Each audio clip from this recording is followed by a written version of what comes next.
Welcome to the cave. Before I could do a desk tour, I had to remodel the space because it was kind of a cluttered, gnarly mess in here. It's stuff I set up a couple years ago, long story. I had wires and crap everywhere. It was this old desk that was probably cool 20 years ago with a matching credenza, stuff I got from Mikah's dad.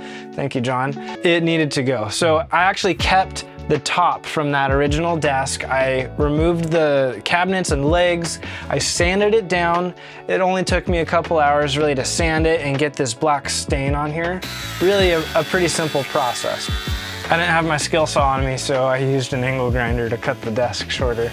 The stain goes on quick. I wiped it down a few times and then put linseed oil on it, let it bake in the sun, wiped it down some more so there was no residue left over, and it turned out really nice. Before I tell you what this wall is, I want you to leave me a comment below and take a guess of what's on that wall, because I've had people walk in here and be like, what is that? Well, really, it's just backdrop photo paper stapled to the wall. I think it looks kind of cool. It rippled with the moisture, but you know, whatever. We'll pretend that we're underwater. Something I've had in mind actually for a long time is this light fixture in the corner, which is really just a piece of wood backlit with a strip light. I used long screws and stood it off from the wall a couple inches, and I think it looks pretty cool. Hey! Hey! Hey! Hey! Hey! The desktop was ready next day. Mikah helped me carry it in, and I screwed it onto some standing desk legs that we actually stole from my daughter.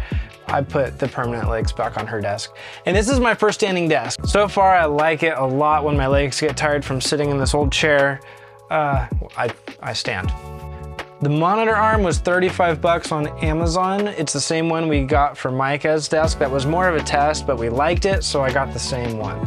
The cave is actually just the back portion of our one-car garage. So we put the curtain up to separate my workspace from our storage and my tools. I used this track that I got on Amazon for I think 25 bucks. It was kind of a pain in the butt to install, but now that it's up there, I like it a lot because it makes it easy to slide the curtain back and forth, and it's more sturdy than I actually expected it to be. Once I set up the monitors, computers, hard drives, audio gear, I moved on to my idea of making these cantilever speaker stands. So I went to the scrap steel pile and I did some rough measurements, cleaned up the rust from it sitting outside, and I feel like they turned out really good. I used the little welder and threw a coat of the 2-in-1 primer paint, Rust-Oleum Painter's Touch, just satin black. And I feel like they turned out really great. I got these puck lights on Amazon for I think $36 that were a magnet that stuck right to the speaker stands, and I was able to put them behind the monitors too pretty easily. And that adds some of that cool RGB lighting flair that you're supposed to do for your YouTube desk. I have to admit, it looks pretty cool. And it's a much more inspiring space now. To finish off the desk, I had to get a few of the things off the top and all the wires from underneath cleaned up. So I took what was the middle shelf from the credenza, put a couple 2x6 legs on it, some scrap from outside, gave it a coat of black and screwed it underneath. I was able to put the eGPU on it, my plug strips, and the cable management took kind of a long time and was an annoying process, but it feels a lot better now that I can hit the button on the desk and it goes up and down and there's nothing but a few wires hanging down. And I have to throw in a jam too. The first time I walked in, the lights were on and it was kind of dark and cool feeling. So this is what that was inspired by. And sorry if you don't care, but this is me and something I like to do.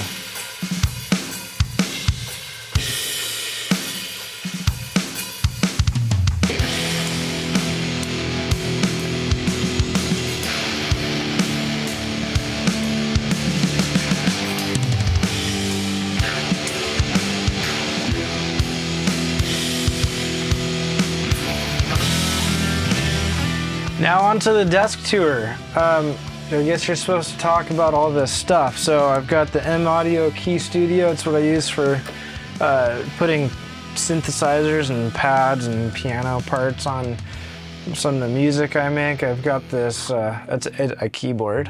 I don't think anybody actually cares what brand it is. It's a Satechi. The magical thing about this keyboard though is that the batteries never die. I'm a huge believer in wired keyboard and mouse. I've got this Logitech. Well, it's a Logitech mouse. I've had it for years. I love it. I could find it on Amazon. I don't remember the model number, but again, batteries never die. And I love the scroll wheel on it. You can click the button and it's clicky or it's free spinning, and I leave it on that free spinning mode all the time. Trackpad, batteries are currently dead. Gotta change this. The beloved Akai MPK Mini. I love this thing. It's my travel keyboard. It's what I use to do. Oh, apparently Logic is on right now. Cool keyboard. I've got a Mac Mini. It's an 2018 with an i7, 64 gigs of RAM, and I've got an eGPU, and I forget the graphics card, but it's nothing special. If I go over here, it is the AMD Radeon RX Vega 64 with 8 gigs of VRAM. Cool. Couple card readers, actually they're getting old and starting to have issues, gotta replace those. The G-Raid, love this hard drive. It's got 2 spinning disk drives in it. It's Thunderbolt, super fast because it's RAID 0. I have a Time Machine as a direct backup. They're both 12 terabytes. I have a UPS back there. If you don't know what a UPS is, it's a battery that keeps your computers on and helps everything shut down properly in a power outage. I got that at Costco. My Rocket 5 speakers, I've had them for probably 15 years and I've loved them every second of it. Beats headphones are something I never thought I would actually appreciate. I got these as a gift. Thank you, Mom.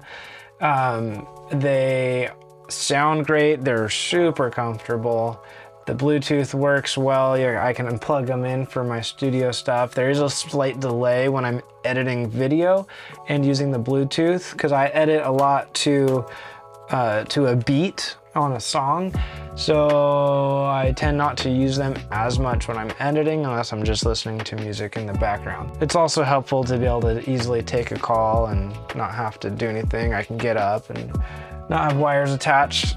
I do like wires, but these have been nice. The monitors are nothing special. They're LG 4K IPS. They have DisplayPort, HDMI, and USB-C on the back.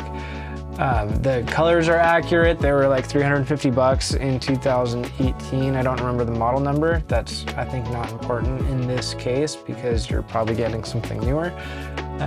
But the colors are accurate and they work great. This is my gun rack, courteous of Shaney Rhodes. It houses a couple cables, my Tom Petty magazine, the Guitar Heroes book, and a couple bobbleheads.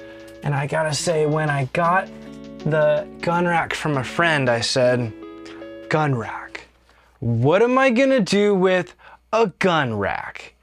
I don't even own a gun, let alone many guns that would necessitate an entire rack. What am I gonna do with a gun rack? This is a newer edition. It's not on my desk, but can we make it part of the desk tour?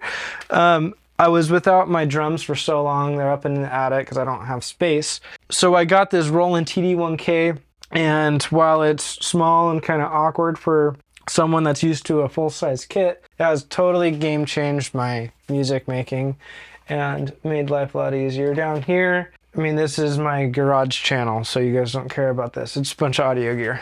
But if you do care, I've got my Stewart 4-channel headphone preamp, my PreSonus Studio 192 Fire Studio below it for extra preamps if I need them, and the MPA Gold 2 mic preamp. And a few guitars behind me. And a few guitars right there. And all my tools. Maybe, I guess I'll have to do like a bench tour, but I gotta clean that up first.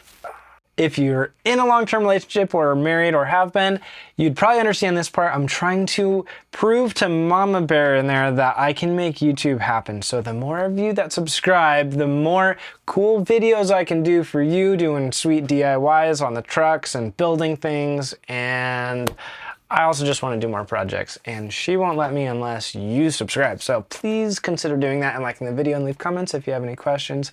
And thank you so much for watching my 2023 desk tour video. And the first person that watches to the end, $5. Send me a comment, message, find me on Instagram, Dylan's Garage or something. I'll send you $5 if you made it to the end. Later.